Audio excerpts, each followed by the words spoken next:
Hey, what is up guys, I'm KBHD here, and today at the Apple event I got to see the new iPhones, the iPhone 6s and the iPhone 6s Plus. They're both coming out in late September for the same price as the current iPhones were when they launched, so of course I took a good hard look. Now, as expected, the design of the 6s is pretty much the same as the 6. In fact, the only way you'll be able to tell you have the 6s is by that little S badge on the back.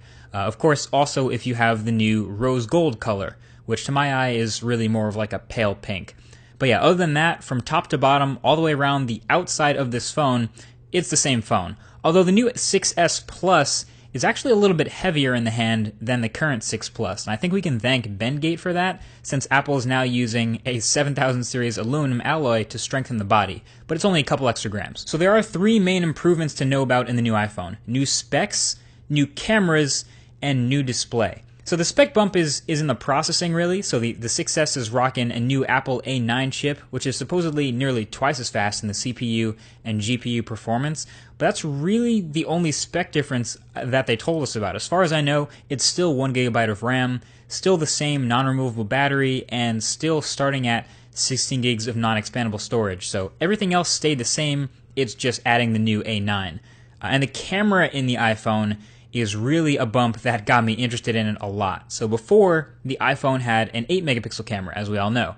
This new iPhone is rocking a 12 megapixel sensor, which is awesome for a couple reasons. One, that means the photos will be even crispier, and if the demo photos from the events are any indication, we may have a new #1 best smartphone camera.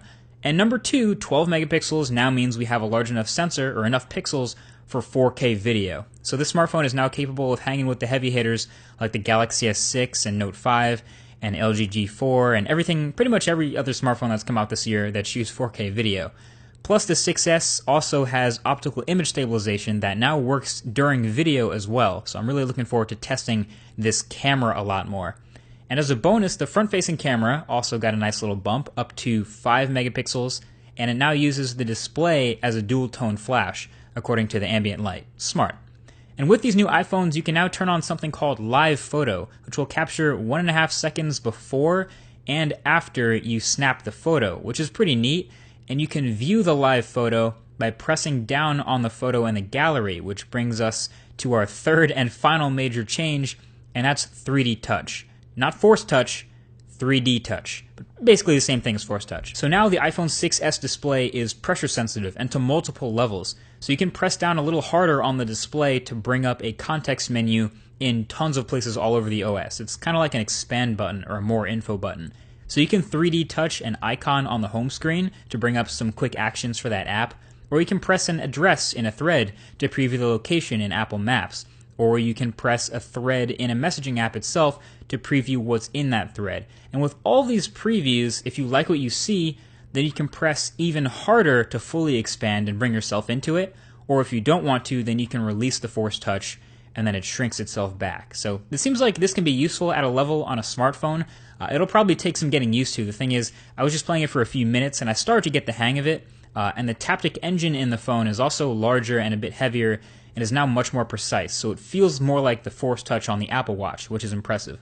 And it's fast. I mean, obviously the whole phone will be fast with that new A9 chip and moving around the interface, combined with swipes and gestures I already know. Combining that with the 3D touch just made it feel nice and fast. I don't know, the quick tip is with the home screen icons, you can press and then swipe over onto the action you want to perform, which was really quick.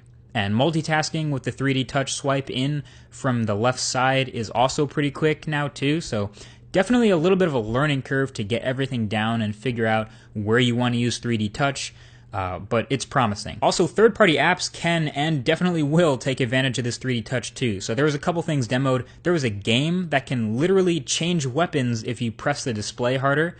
There was also apps like Facebook and Instagram that are already coded and updated to take advantage of 3D touch on the iPhone 6s. So there you have it. It's the new iPhone. The TLDR is it's faster, crispier, and a little more sensitive. So faster chip, faster Touch ID, faster UI, crispier for the cameras on the front and the back, and that 3D touch pressure sensitive display. It's not all super new stuff. I mean, lots of it has been seen in other smartphones before, but when going from iPhone 6 to iPhone 6s, this is about what I expected. Anyway, the full review will come when I get to use this guy as my daily driver, so let me know with a comment what you guys want to see tested right below that like button, and I'll get to hear your thoughts. Thanks for watching. I'll talk to you guys in the next one. Peace.